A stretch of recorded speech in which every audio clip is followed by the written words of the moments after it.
Most people think that a mentor finds deals for you. That's not the point at all. Now, sure, there are some, but that's more of a broker than a mentor. So in this video, I'm going to talk to you guys about what I think a good mentor should help you with. If you're working on improving your finances and you're wondering what the next step could look like, I am hosting a free workshop that shows a simple, beginner-friendly path to buying your first property, even if you don't know where to start. If you want clarity instead of overwhelm, you can join using the link in the description. So the number one thing is just to avoid beginner mistakes. So a smart person learns from their own mistakes, but a wise person learns from others' mistakes. So learning from your mentors. So even when it goes back, I'm thinking my early childhood, like I guess, when I was like a single digits kid, one of my early sports was tennis, and I played all the way up through college. And I remember learning a lot from watching like my coach tell me what's good, what's bad, etc. Same from piano, same thing with piano, right? Like you're learning about proper form, how to do octaves, etc., how not to hurt yourself to a certain extent, but also in tennis with the serve and everything like that. So that was my early years. But mentoring, in terms of finance, right? Especially because when I started getting into personal finance, and I think I've said this a few times now, one of my students came and said, like, your personal finance is like a 14-year-old, right? That was my skill back then. So I didn't know what I was doing. I just knew, or I'd heard about how, precious metals like gold and silver, platinum, palladium, like these are supposedly hedges against inflation. So inflation is high. Typically, these are also high. People kind of go into these riskier sort of safe best assets and they push up the actual price. They kind of push up demand for them and therefore the price goes up. So that was my extent of my knowledge. And it's kind of almost like very, very quick, like what should I do? Because I suddenly wanted to get into personal finance. And he said, look, you gotta basically talk to my parents. They went to Harvard, that's where they met. And, they run a business and, this is what you should do. You should get into kind of stocks and equities and things like that. So in particular, it was a Motley Fool. You can find them on the line. They're an advisory service for stock picking. They've been going on for decades now and their returns are baffling. So again, I wanted to learn mistakes. So to put this into perspective now. So in real estate, the thing I did was I looked at, well, who's out there? Now, initially, I wanted to get into short-term real estate because I saw the idea that you could make money without actually even owning the property. And I loved that. I thought, well, that's minimizing my risk. I'm not owning the property. I'm not getting involved with that. I don't have to have hundreds of thousands. So that's what I thought back then. I don't have to worry about the roof. I don't have to worry about a lot of the liabilities that an owner might have to worry about. So the short term, this seemed to make sense. This seemed to be the best thing ever. I thought, okay, if I can do rental arbitrage, that's great. So who can I learn from? Well, the advert that I saw was from this guy called Brian Page. So that was my induction into this whole area. So I followed it. Now, very quickly, I kind of got the free book, and then I said, okay, now the book was really, really useful. So I thought, okay, well, beyond the book and beyond the website and what I could find about Brian Page and everything, is there a course? Is there something I can really take my skills? And it was, it was the best money I ever spent. Love him, hate him, whatever. I'm not going to make any comments about Brian Page here. Not interested. But it was just this idea that like I was so hesitant to spend $1 to basically accelerate my knowledge. And like that, I accelerated my knowledge. So it was rapid. It was like, forming an LLC, LegalZoom, 1-800-ACCOUNTANT, like all these small little things. Even just kind of the welcome note, how to basically structure Airbnb, like just everything. It was kind of 4-week course. And, you do it yourself. It was a DIY, do it yourself. And the videos were there and the materials were there. And he had like Lisa Den and all that. It was great. It was wonderful. I thought it was great at the time, right? It wasn't perfect, but it was a great introduction into the space. And it was one of the first courses I paid for. And from then on, I spent a lot then on courses and I learned a lot. And look, some of them have taken off. I've done well. Some of them not so well. But the thing is that education, like you're investing in yourself and you are your highest return, like the S and me, not the S&P, but the investing in the S and me, as Alex Hormozi says, or how I say it is like, well, instead of in the UK, we got the FTSE, so just invest in the foot me, right? Just foot yourself, like foot your bill, like basically invest in yourself, because human capital, your own self, you will have the best return. If you want to know what's the highest return on investment, you, right? Because all your skills, they're basically going to lead to active income. Active income will usually dominate passive income, so you'll be earning a lot more. So I learned initially through that, I wanted to avoid beginner mistakes. So then I said, okay, I'm going to look at this other guy called Rakidzich, and that was a different level. He had so much free stuff that I thought, wow, if this guy's offering all the stuff for free, like what is his paid course for? And I'm not going to give any reviews right now on the course. I'll say I enjoyed it. It was useful. I found it useful, but I won't go into detail here on it. But I will say that these things changed my life. Even the free stuff that he had on short-term rental. And this was years and years and years ago. He's still very active. He's still very live. But this is, 2019 era where there wasn't as much information. It was just becoming available. So very, very helpful. Definitely accelerated my learning, and I basically took years off my learning curve so I could do it really, really rapidly.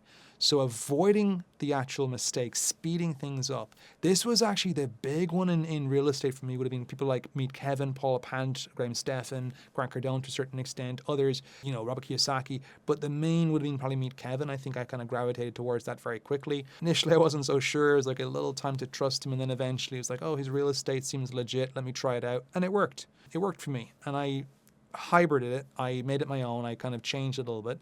And so I have my own scheme that kind of takes it to like a 2.0 version where I was able to blend. That was my skill set. I'm able to blend a lot of different ideas together. As an academic, even when I was like 20 years old in my essays, professors used to say, well, you're good at synthesizing, you're good at also like mixing and taking everything from all areas. That's just how my brain works. So it's kind of a mixture of the mathematical and also the kind of the verbal, the literary. So my father, God bless him, didn't have any maths, but he was totally, in terms of like the genius mind for the words, he was a wordsmith. Whereas my mother was the opposite. She was totally maths and science, and the two combined. So I was good at linking things. That's what I thought that my strength is. So I kind of took the best of what I could find from these people and try to make it my own and mix and match, right? And I got some interesting kind of blend, but it worked. So avoiding the mistakes, that's number one. And that's what I hope you guys can sort of see from this channel. Some of the things I've done, I just don't try to repeat my mistakes. Like I've hit a lot of branches, but I'm still here. Second thing is that mentors can help you with would be, for instance, structuring your deals. So apart from avoiding beginner mistakes, just simple stuff that you could, you just don't want to do. The next thing is just how to structure your deals. Like, what are you looking for? Kind of going above and beyond the basics, right? So what kind of market? What is it? Is it short-term, medium-term, long-term? Okay, in particular, for a long-term, this is what you should do. For a short-term, this is what you should do. This is how to, negotiate all the different things together, because there's a lot of stuff there in terms of structuring. Now if it's somewhere interactive, they can kind of give you feedback. Right now, I'm getting feedback from Meet Kevin, for instance, right, through a Discord channel on some of my properties. Even to this day, even the top tennis players in the world, like, they are still getting coaching. So any endeavor you do, even best boxers, best MMA, they still have coaches in the corner, right? So, even Rocky Balboa has his coach, right? So it's the same thing here, just helping structure your deals, kind of getting feedback from the best. A lot of my mentors, a lot of my people now and even in academia, because I started in academia, the mentors in academia were basically the top people in the area, like, so they're chief economists, central bank, European Central Bank, and other areas as well that would be my mentors, like the top professors at, say, the University of Pennsylvania, Northwestern University, Cambridge University, these kind of places. So I learned from the best. I got advice when I was working at Penn on sabbatical, and so, when you learn, and they can help to structure there, but also in real estate, there's similar kind of structure, like how to structure a paper there, but here how to structure a deal, how to write a paper, how to write a deal. Understanding markets is a third thing. So, they're there to kind of give what they have, like kind of open their brain, and maybe it's 10 years, 20 years, whatever number of years they've had. They're kind of opening their brain saying, here is the condensed version of what it took me, real life experience to discover. My father had this when he was learning about computers, and he used to give this information freely to his wife, my mother, right? And she could go in and teach the kids on computers way back in the 90s, right? So this is kind of understanding and then passing it on, understanding the markets, passing that material on, passing that understanding on to you. You're the mentee. Now, the fourth thing, beyond understanding markets and helping you like, well, is it a good market? Is it a bad market? So, by the way, I would say some of my mentors or even my real estate agents, and even my lenders, I'm asking them questions. I'm a finance guy, but I'm asking my lender like, how do you think it's working? Where do you think it's going to go? Why does this happen? Like, this is my opinion as an academic. What about you as a real world practitioner, right? As a licensed lender, what do you think? And the same for real estate agents. I've got some interviews with some real estate agents, and they're just so interesting to ask, like, because they'll have a sense of the actual. They put their finger on the temperature, and they know exactly what the market is like right now. Is it hot? Is it cold? What's happening? They'll know everything because they're doing it day in, day out. So they're able to pass this on to you. Like, now is a good time, now is not a good time, etc. Like, this is what's happening. But a fourth thing is, from all of this, is building confidence. So my confidence was certainly lacking, but having the skill set and having the competence, because competence leads to confidence. This actually, I found that even in social domain. So I remember reading a book like The Game or something many years ago, and I remember like what it did, like in terms of learning, like by doing, like just learning certain things, certain patterns, certain recognition, certain things like this. But when you start to see a certain amount of success, now if it's luck, it's one thing, but if it's actually competence, when you're oral speaking, when you're, let's say, doing deals, once you've done a few things, it's like, I can really do this. Like, look at this. And this is what Dave Ramsey shows in terms of his debt snowball approach, right? Where he's showing people that, look, by paying off psychological wins, by paying off something small, it's easy to pay off something when it's only a few dollars, when it's small. But by doing that, it's like, we were after finishing this particular loan. You get that win, that quick win. We love that, right? That kick. So same thing here at mentors. They're there. Sometimes they can kick you and you're down. That's what that's like, if you think about the kind of the way that, military kind of style, right? But ultimately, right, if you rise from the ashes, right, if you kind of, you come back stronger, right? Like you kind of no pain, no gain, right? But when they show you the deal, when you kind of get through it, and they show you the tricks, rather, they show you the skill, and they help you build confidence, because it's like, it worked for that person. It's like, I don't know if this is going to work. You see somebody doing this and they've done it repetitively, and you just copy and paste. And this is in academia where people would work with people and they go, that's, you work with these authors, and, they'll show you, like, this is how to write a paper, this is what to do. Same in real estate.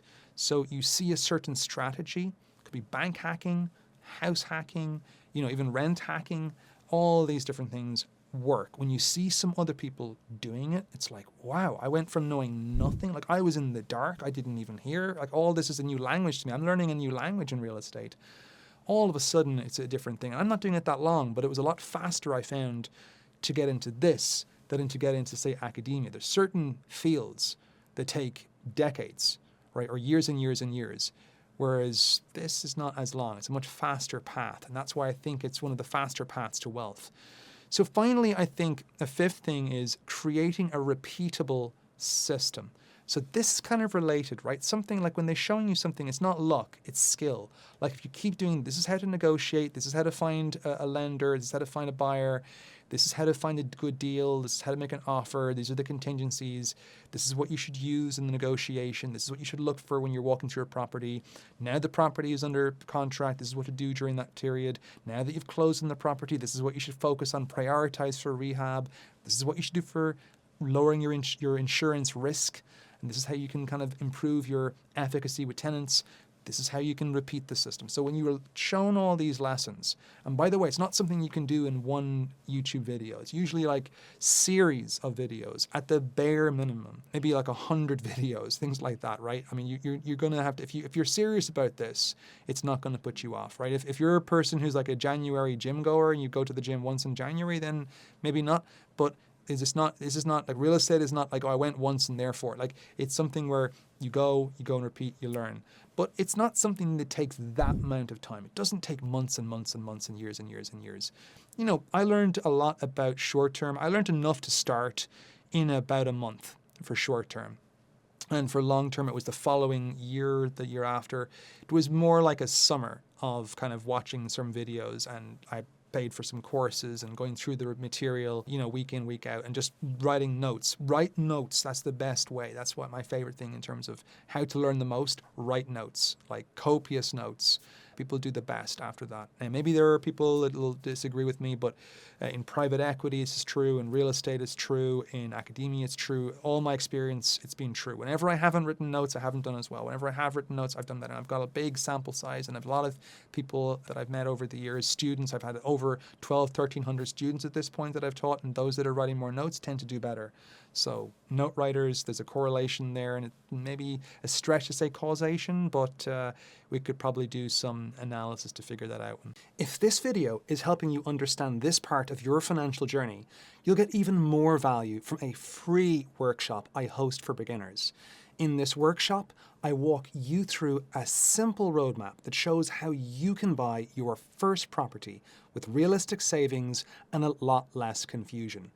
If you want to take everything you're learning on this channel and fit it into one clear plan, the link is in the description. It's completely free.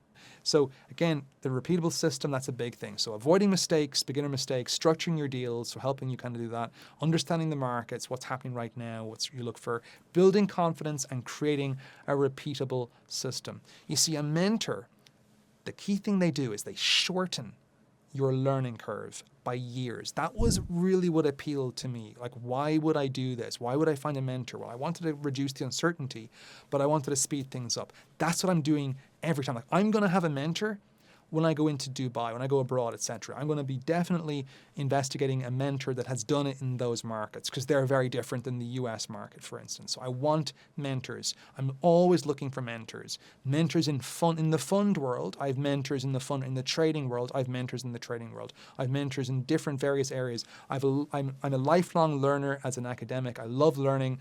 My old handle used to be love of learning. So I love that.